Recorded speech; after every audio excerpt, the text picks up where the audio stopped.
Welcome to ബ്രൂണീസ് world. കഴിഞ്ഞ വീഡിയോയിൽ ഞാൻ കാണിച്ചിരുന്നു മണ്ണ് ഒരുക്കിയിട്ടിരുന്നത്. അപ്പോൾ ഇവിടെ ഞാൻ കുറ്റിപ്പയറും ചീരയും നട്ടിട്ടുണ്ട്. എല്ലാം 2 പരുവായി, പയറൊക്കെ 4 പരുവായി.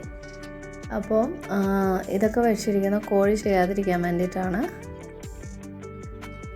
എല്ലാം കുറ്റിപ്പയറാണ്. അതിനിടയ്ക്ക് ചീര പാകിയത് പറിച്ചുകൊണ്ട് നട്ടതാണ്. വലിയ കുഴപ്പമില്ല, നല്ല രീതിയിൽ വരുന്നുണ്ട്. പിന്നെ ഇതൊക്കെ എൻ്റെ പഴയ പയർ, ഉള്ളി, ചെറിയുള്ളി പാകിയത്, തക്കാളി, എല്ലാ തക്കാളികളും ഇപ്പോൾ അത്യാവശ്യം നല്ല വെയിലുള്ള കാരണം പൂവിട്ട് വരുന്നുണ്ട്. ഇതൊക്കെ അതേ രാവിലെ നനവ് കൂട്ടി ഉള്ളതാണ്. തക്കാളി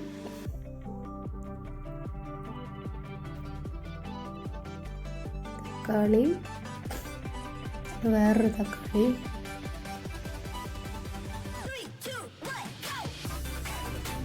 ഇത് ഇത്തിരി വ്യത്യാസമുള്ളൊരു തക്കാളി, ടൊമാറ്റോ ചെറി തക്കാളിയാണോ എന്നൊരു സംശയമുണ്ട്. ഇത് വേറെ സ്ഥലത്ത് ഇതേപോലെ കുറ്റിപ്പയറും നാടൻ സാധാ ചീര, പച്ചച്ചീരയും. പിന്നെ ഇതൊക്കെ എൻ്റെ ചട്ടികൾ, എല്ലാത്തിലും ഇപ്പോൾ തക്കാളിയും പയറും ഒക്കെ ആയിട്ടാണ് നിൽക്കുന്നത്. അപ്പോൾ ഇത്രയൊക്കെയാണ് ഇന്നത്തെ കാഴ്ചകൾ. ചീരയെല്ലാം വലുതായി വരുന്നുണ്ട്. ഒരു കാര്യം കൂടിയുണ്ട്. ഞാനൊരു വള്ളിപ്പയർ നട്ടതിൽ ഒരു വലിയൊരു പയർ കാഴ്ചപ്പുണ്ട്. അതിലധികം ഉണ്ടായിട്ടില്ല, പക്ഷേ അതിൻ്റെ നീളം ഇത് ബ്രസീലിയൻ മൾബറിയാണ് കേട്ടോ. ബ്രസീലിയൻ മൾബറി കാഴ്ച നിൽക്കുന്നു. പഴുക്കുമ്പോഴുള്ള വീഡിയോ ഇടാം.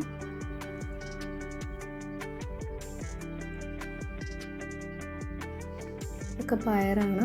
ഇതാണ് ആള് മീറ്റർ പയർ പോലുള്ളൊരു പയറാണ്. വിത്ത് വാങ്ങി കേട്ടോ. മഴയായത് കാരണം ഒന്നും ഉണ്ടായില്ല. ഇപ്പം പതുക്കെ പൂവിട്ട് വരുന്നുണ്ട്. ഇത് ചെടിച്ചട്ടിയിലുള്ളൊരു സപ്പോട്ട.